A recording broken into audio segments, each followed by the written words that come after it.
விவசாயிகள் வணக்கங்க. இப்போ நம்ம என்ன பண்ணிட்டுருக்கோன்னா, கொல்லிமலை மலை அன்னாசி நாற்றை வந்து நம்ம ஆஃபீஸில் யூடியூப் நாசில் வந்து பேக் பண்ணி தமிழகம் முழுக்க வந்து நம்ம கொடுத்துட்ருக்கோங்க. பாருங்கள், நம்மகிட்ட மொத்தமான நாற்றுல தேவையான நாற்றை ரிஜெக்ட் பண்ணிவிட்டு இதெல்லாம் வந்து மாடி தோட்டத்துக்கு மாதிரி கொடுத்து விவசாயிகளுக்கு நல்ல நாற்றை ஒதுக்கி நம்ம கொடுத்துட்ருக்கோம். நம்மகிட்ட வருஷம் முழுக்க நாற்று இருக்கும். பட் இந்த டைமில் வச்சிங்கன்னா உங்களுக்கு நல்ல ஈல்டு வரும். சமவெளி முழுக்க பல பகுதியில் வந்து கொல்லிமலையிலேருந்து வாங்கிட்டு வந்த நாற்றை வச்சு விவசாய இப்போ நல்ல ஈல்டு எடுத்திருக்காங்க. போன வாரம் நம்ம வீடியோ போட்டிருக்கோம். விக்கிர வண்டியில் வந்து நல்லா காய்ச்சிருக்குன்னு.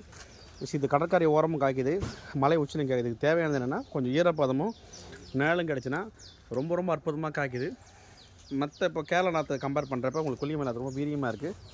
டெம்பரேச்சர் தாங்குது. இப்போ நம்ம இது கொட்டி வச்சுங்க பாருங்கள். ஃபுல்லாக வந்து பார்த்திங்கன்னா இது வந்து 1 மாதம் ஆகுது. 2 மாதம் ஆனாலும் சரி, 1 வருஷம் ஆனாலும் சரி, நாற்று ஒன்றாகாது. கொஞ்சம் லைட்டாக காயம், அவ்வளோதான். நாற்று காயறது ரொம்ப நல்லது. ஏன்னா நாற்று காஞ்சின்னா சீக்கிரம் பச்சை பிடிச்சி நிறைய பேர் தெரிய மாட்டுது. ஃப்ரெஷ்ஷாக வைக்க நாற்றை விட கொஞ்சம் வதங்க நாற்று வச்சுன்னா உடனே பிடிச்சிங்க பச்சை. ஸோ நம்மக்கிட்ட தரமான நாற்றுகள் கிடைக்கும். எவ்வளோ வேணாலும் வாங்கிக்கலாம். நீங்கள் வேணுன்றவங்க தொடர்பு கொள்ளுங்க. தலை சிறந்த உயிர்வேலி, தலை சிறந்த ஊடுபயிர், தென்னை மாதிரி தோட்டங்கள் ஊடுபயிர் வச்சுன்னா ரொம்ப வருமானம் கிடைக்கும். இப்போ நிறைய கவர்மெண்ட் யூனிவர்சிட்டி இதெல்லாம் இது சார்ந்து நிறையா கிளாஸில் எடுத்துகிட்டு இருக்காங்க. ஓகேங்களா? தேவைப்படுறவங்க தொடர்பு கொள்ளுங்க. நம்ம தமிழகம் முழுக்க மேட்டூர் சூப்பர் சார்ஜ் மூலம் அனுப்பிச்சிட்ருக்கோம். நன்றி, வணக்கம்.